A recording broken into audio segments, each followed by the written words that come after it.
नरेंद्र मोदी की सरकार ये नहीं चाहती कि अक़लियत और मुसलमानों के बच्चे तालीम याफ्ता होकर इस देश को मजबूत करें। वो उनको हमेशा गुर्बत और नाइंसाफी का शिकार बनाकर रखना चाहती है। सर, कोई महीना ऐसा नहीं जाता जहां पर उनको जान से मारने की धमकी नहीं दी जाती। बरसरे इख्तिदार जमात की एक एमपी साहिबा ने कहा कि चाकुओं को सिर्फ तरकारी के लिए इस्तेमाल मत करो, गर्दनें काटने के लिए इस्तेमाल करो। बरसरे इख्तिदार जमात के एक एमपी ने दिल्ली में कहा कि मुसलमानों का समाजी बायकॉट करो। बरसरे इख्तिदार जमात ने गुलबर्गा के रेलवे स्टेशन को हरा रंग किया गया था, उसको ये कहकर तब्दील कर दिया कि मुसलमानों का रंग है। सर, मैं पूछना चाहता हूं, क्या नरेंद्र मोदी की सरकार तिरंगे के हरे रंग को निकाल देंगी? क्या हरा रंग मुसलमानों का है? क्या नरेंद्र मोदी की सरकार खरबूजे पर पाबंदी आयद कर देगी और देश की जनता से कहेगी कि नागपुर में आपके हेड ऑफिस में उगा हुआ सिर्फ संतरा खाया जाएगा? सर, नारी शक्ति की आप बात करते हैं तो बिल्किस बानो अगर मुसलमान नहीं होती तो बिल्किस बानो को इंसाफ मिल जाता। 20 साल से बिल्किस बानो लड़ रही है मगर उसका नाम बिल्किस बानो है। आप इंसाफ नहीं करना चाहते बिल्किस बानो से। ये नारी शक्ति आपकी है। पसमानदा मुसलमान से आपकी मोहब्बत, दीजिए 1950 के प्रेसिडेंट ऑर्डर तरमीम करिए, दलित मुस्लिम का स्टेटस पसमानदा को दीजिए। आप नहीं देना चाहते। क्या मजहबी आजादी का उनको हक हासिल नहीं है? स्पीकर साहब, मैं मुसलमान हूं, मेरे बगैर ये मुल्क नामुकम्मिल है। मैं इस मुल्क का यरगमाल नहीं हूं, मैं इस मुल्क का कैदी नहीं हूं। मैं पूरे सिटीजनशिप की राइट को चाहता हूं और अभी चाहता हूं। कब आप बिहार के सुरजापुरी और कुल्हिया बादरी को कौमी ओबीसी स्टेटस देंगे?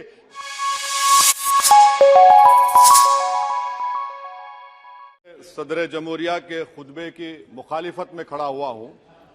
मैं बरसर इख्तिदार जमात से जानना चाहूंगा, क्या ये सच नहीं है, क्या ये सच नहीं है कि आप ही के आदाद व शुमार 75वां NSSO का डेटा ये कहता है कि 25% मुस्लिम बच्चे पैसों की गुर्बत की वजह से तालीम से ड्रॉप आउट हो जाते हैं?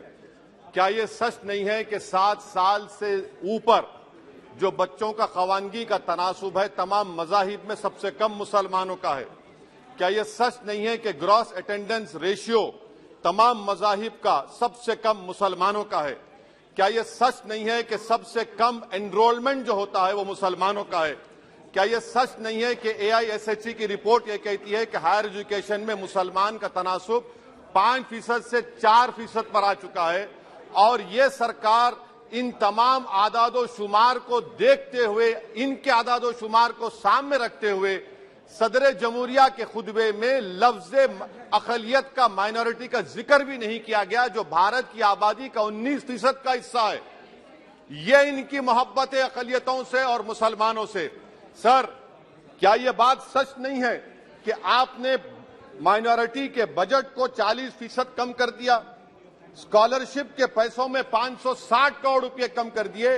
ये आपकी मोहब्बत है जो नफरत की निशानी बनती है। नरेंद्र मोदी की सरकार ये नहीं चाहती कि अक़लियत और मुसलमानों के बच्चे तालीम याफ्ता होकर इस देश को मजबूत करें।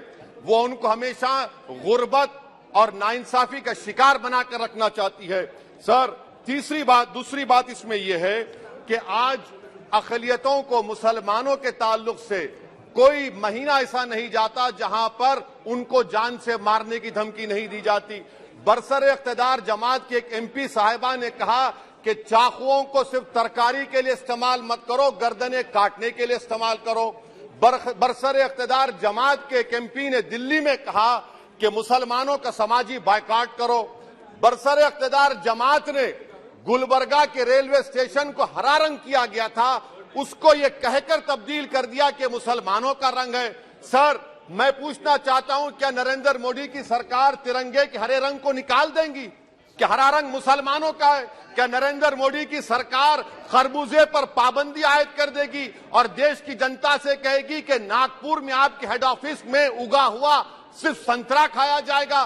सर, नारी शक्ति की आप बात करते हैं तो बिल्किस बानो अगर मुसलमान नहीं होती तो बिल्किस बानो को इंसाफ मिल जाता। 20 साल से बिल्किस बानो लड़ रही है मगर उसका नाम बिल्किस बानो है। आप इंसाफ नहीं करना चाहते बिल्किस बानो से। ये नारी शक्ति आपकी है।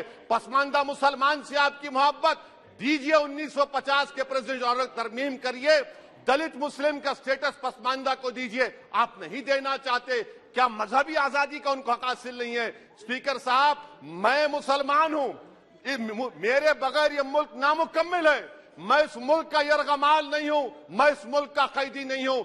मैं पूरे सिटीजनशिप की राइट को चाहता हूं और अभी चाहता हूं। कब आप बिहार के सुरजापुरी और कुल्हिया बादरी को कौमी ओबीसी स्टेटस देंगे? स्पीकर साहब, दूसरी अहम बात मैं कहना चाह रहा हूं, चीन का जिक्र आपने किया।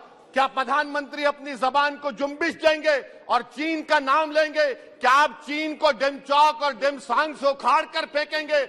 डीजीपी कॉन्फ्रेंस में चेयरमैन साहब कहा गया कि 65 पेट्रोलिंग पॉइंट में से 26 पेट्रोलिंग पॉइंट पर भारत की फौज पेट्रोलिंग नहीं कर सकती है। चीन से आप डरते हैं। अरे डिसएंगेजमेंट हुआ तो डी एस्केलेशन कब होगा, डी इंडक्शन कब होगा? चीन से आप डरते हैं। 3 साल से चेयरमैन साहब 50,000 भारत की फौज हजारों फीट चोटियों पर बर्फ में खड़ी हुई है। देश के प्रधानमंत्री को क्या भारत की आवाम पर भरोसा नहीं है? भारत की फौज पर भरोसा नहीं है? अरे चीन का नाम लीजिए वजीर आजम, डरिए मत चीन से। तीसरी पॉइंट सर, हमारे कानून के मंत्री चले गए, पैराग्राफ 79 और 82 में बेसिक स्ट्रक्चर पर, आईनी ओहदों पर बैठे हुए लोग बेसिक स्ट्रक्चर पर तनकीद करते हैं, लॉ मिनिस्टर कॉलेजियम पर तनकीद करते हैं। इस ऐवान में जब एनजेसी का बिल आया, मैं वाहिद एमपी था, अब याद होगा आपको, जो मैंने कहा था कि भारत के संविधान के खिलाफ होगा बेसिक स्ट्रक्चर के। इंदिरा गांधी से सबक हासिल करना चाहिए। इंदिरा गांधी कहती थी कि जुडिशियरी मेरी पाबंद होना, अब नरेंद्र मोदी कहते हैं कि जुडिशियरी मेरी वफादार होना। इंदिरा गांधी ने 42nd अमेंडमेंट किया, देश की जनता ने इंदिरा गांधी को इख्तियार से बेदखल कर दिया। आप वही इंदिरा गांधी के इरा को ला रहे हैं। आप बताइए स्पीकर साहब, क्या ईसाई मानने वाले व्हाइट टेरर हैं? क्या ईसाई मजहब के लोग व्हाइट टेरर को फरोग देते हैं? आप बताइए। मैं यहां पर जजेस को तहफुज करने के लिए नहीं खड़ा हूं, मैं बेसिक स्ट्रक्चर की हिफाजत में बोल रहा हूं। मैं अदलिया की आजादी के लिए खड़ा हूं, मैं एग्जीक्यूटिव की आजादी के लिए खड़ा हूं, लेजिस्लेचर की आजादी के लिए खड़ा हूं। चेयरमैन साहब, कोर्ट का काम ये नहीं है, जजेस का काम ये नहीं है कि नरेंद्र मोदी सरकार की मदद करे। अदलिया का काम यह है कि इस देश की कमजोर और मजलूम आवाम से इंसाफ किया जाए। चौथा पॉइंट स्पीकर साहब, यहां पर एक बड़े सरमाएदार का जिक्र किया गया है। क्या यह बात सच नहीं कि कांग्रेस और बीजेपी ने ओलिगार्क्स को पैदा किया? आप दोनों ने मिलकर ओलिगार्क्स को पैदा किया। आज इसी वजह से 60% मुल्क की दौलत 1% जनता के पास है। आप दोनों ने बैठकर मलाई खाई और गरीब और नौजवान पिस रहा है। अरे बताओ, ये जो 28 लोगों की लिस्ट है जो देश का पैसा खाकर भाग चुके हैं या बैठे हुए, उसमें कोई मुगलों का नाम है क्या? कोई मुगलों का नाम नहीं है, मगर आप उस पर कुछ नहीं बोलेंगे। संडेसरास कंपनी 15,000 करोड़ नाइजीरिया और केनिया की कोर्ट में जाकर कहती है कि हम हिंदू हैं, भारत को आएंगे तो परसिक्यूशन होगा। आपने कोर्ट में कुछ नहीं कहा, वहां पर एसआईटी आपने बनाई। मगर शुक्र है, मैं लाइटर वेन में कह रहा हूं कि हाइडेनबर्ग अगर यहां होता तो यूएपीए लग जाता उस पर।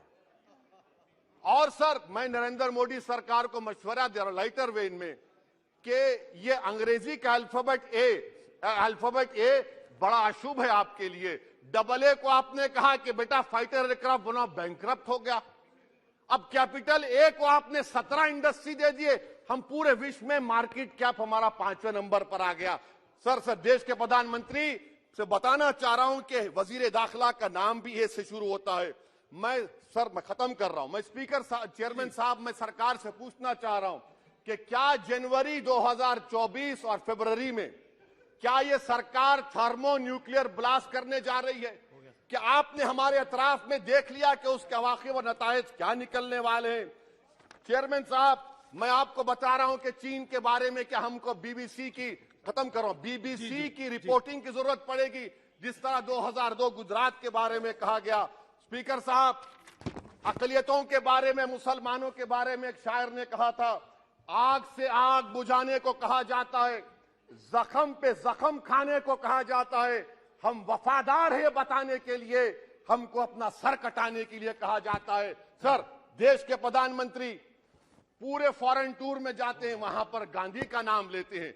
मुझे अप्रीहेंशन, खदशा इस बात का है कि इस देश में दो बाबा कौम हो जाएंगे, एक सावरकर होगा और एक सौतेला बाबा कौम। कहीं आप महात्मा गांधी को ना बना दे तो सर मैं खत्म कर रहा हूं सर। इसीलिए मैं आपके जरिए से हुकूमत से मुतालबा करता हूं कि प्लेसेस ऑफ वर्शिप एक्ट को डिस्टर्ब ना किया जाए, मुसलमानों का अक़लियतों का बजट बढ़ाया जाए, बिल्किस बानो से इंसाफ करिए, चीन से मत डरिए प्रधानमंत्री, चीन को काट पर फेंकिए। शुक्रिया सर।